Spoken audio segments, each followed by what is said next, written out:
आज की इस विस्तृत वीडियो में हम बात करने वाले हैं भारत की सबसे बड़ी ऑनलाइन इंश्योरेंस और credit marketplace company PB fintech यानी पॉलिसी बाजार और पैसा बाजार की पेरेंट कंपनी के Q2 FY26 के नतीजों की।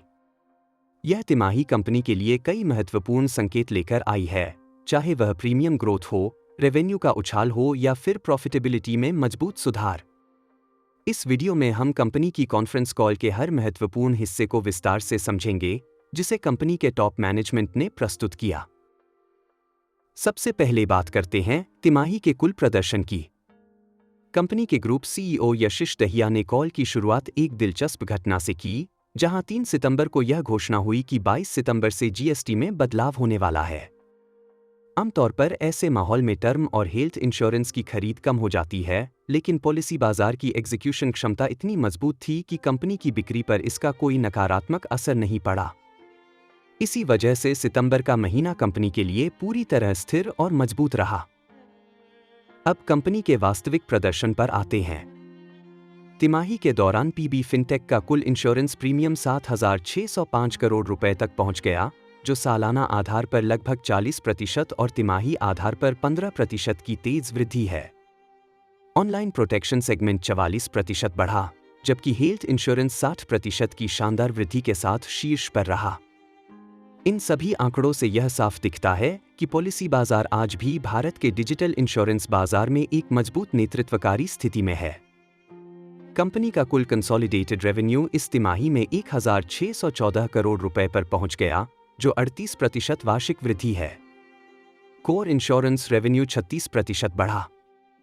हालांकि क्रेडिट रेवेन्यू सालाना आधार पर 22% कम हुआ, लेकिन महत्वपूर्ण बात यह रही कि यह सेगमेंट तिमाही के आधार पर बढ़त पर लौट आया है।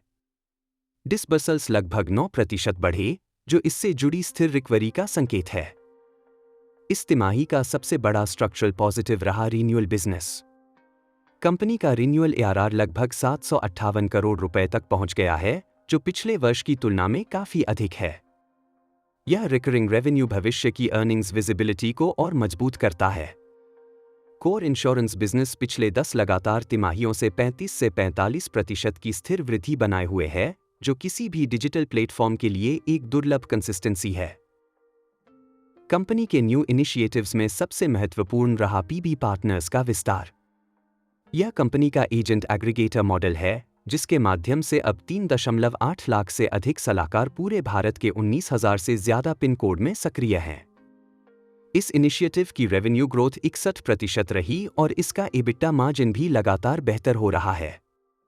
कंट्रीब्यूशन मार्जिन 5% तक पहुंच चुका है, जिससे यह संकेत मिलता है कि यह वर्टिकल आने वाले समय में कंपनी के लिए अत्यंत लाभदायक साबित हो सकता है।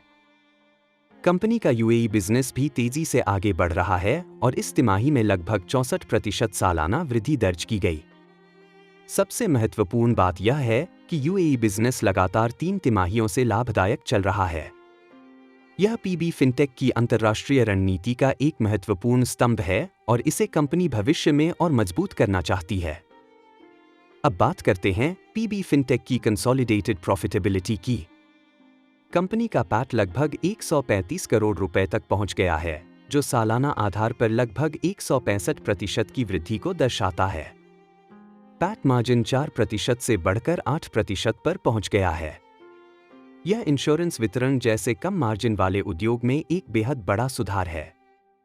कंपनी ने अपने एसओपी खर्चों को भी लगातार कम किया है, जिससे प्रॉफिटेबिलिटी और मजबूत हुई है। पीबी फिनटेक के लिस्टिंग के बाद के प्रदर्शन पर भी चर्चा हुई। पिछले 4 वर्षों में कंपनी का रेवेन्यू 280 करोड़ रुपए से बढ़कर 1,600 करोड़ रुपए से अधिक हो गया है, यानी लगभग 6 गुना वृद्धि। इसी अवधि में कंपनी का पैट मार्जिन गहरे घाटे से निकलकर सकारात्मक क्षेत्र में आ गया है। यह टर्न अराउंड एग्जीक्यूशन एक्सेलेंस का प्रमाण है। अब बढ़ते हैं QA हाइलाइट्स की ओर। चर्चा में सामने आया कि जीएसटी बदलाव के बाद भी पॉलिसी डिमांड बेहद मजबूत थी।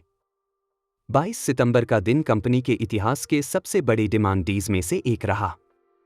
इंश्योरेंस कंपनियों द्वारा डिस्ट्रीब्यूटर कमीशंस में संभावित बदलाव पर मैनेजमेंट ने स्पष्ट किया कि कंपनी सभी स्टेक होल्डर्स के साथ मिलकर एक संतुलित समाधान की दिशा में काम कर रही है। इसलिए उन्हें अपने मार्जिन्स पर किसी भी नकारात्मक प्रभाव की आशंका नहीं है। मोटर इंश्योरेंस सेगमेंट में POSP मॉडल तेजी से बढ़ रहा है। यह ग्रोथ सिर्फ नई कारों से नहीं बल्कि डिस्ट्रीब्यूशन एक्सपेंशन से आ रही है। कंपनी का मोटर बिजनेस करीब 40% की दर से बढ़ रहा है। हेल्थ और लाइफ की तुलना में मोटर रिटेंशन कम होता है, लेकिन मोटर से जुड़े कॉस्ट्स भी कम होते हैं, इसलिए एबिटा लेवल पर यह अंतर अधिक मायने नहीं रखता। कंपनी की रणनीति है कि POSP एजेंटों की अर्निंग को बढ़ाया जाए, जिससे आकर्षण और अडॉप्शन दोनों में बढ़ोतरी हो। पैसा बाजार के क्रेडिट बिजनेस में ट्रेल रेवेन्यू में गिरावट मुख्य रूप से इंडस्ट्री लेवल NPA प्रेशर और लेंडर्स द्वारा अपनी बुक की सफाई के कारण हुई थी। लेकिन अब क्रेडिट डिसबर्समेंट में सुधार दिख रहा है। Company alternate data, credit worthiness evaluation और पार्टनर डाइवर्सिफिकेशन के जरिए क्रेडिट बिजनेस को फिर से ग्रोथ मोड में ले जाने की तैयारी कर रही है। कंपनी का PB हेल्थ इनिशिएटिव अभी शुरुआती स्तर पर है, लेकिन narrow hospital networks, preventive care pathways और कुछ हेल्थ केयर फैसिलिटीज के शुरुआती अधिग्रहण से कंपनी आने वाले समय में हेल्थ इकोसिस्टम में एक बड़ा इंटीग्रेटेड मॉडल बनाने की दिशा में काम कर रही है। PB कनेक्ट ने इस तिमाही में 66 करोड़ रुपए का रेवेन्यू दर्ज किया, जो पिछले क्वार्टर से लगभग 53% अधिक है।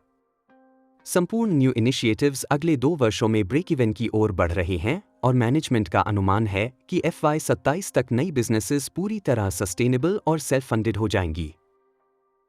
कुल मिलाकर PB फिनटेक की Q2 FY 26 कॉन्फ्रेंस कॉल यह पुष्टि करती है कि कंपनी एक मजबूत ग्रोथ फेज में है। उच्च रिन्यूअल रेवेन्यू, तेजी से बढ़ता एजेंट नेटवर्क, इंटरनेशनल बिजनेस की प्रॉफिटेबिलिटी, क्रेडिट बिजनेस का रिवाइवल और डिसिप्लिन्ड कॉस्ट कंट्रोल कंपनी के आने वाले वर्षों की ग्रोथ स्टोरी को और मजबूती देंगे। पॉलिसी बाजार की brand equity, technology led distribution और कस्टमर फर्स्ट अप्रोच इसे इंश्योरेंस टेक उद्योग में एक अनमैच्ड लीडरशिप पोजीशन पर बनाए हुए हैं।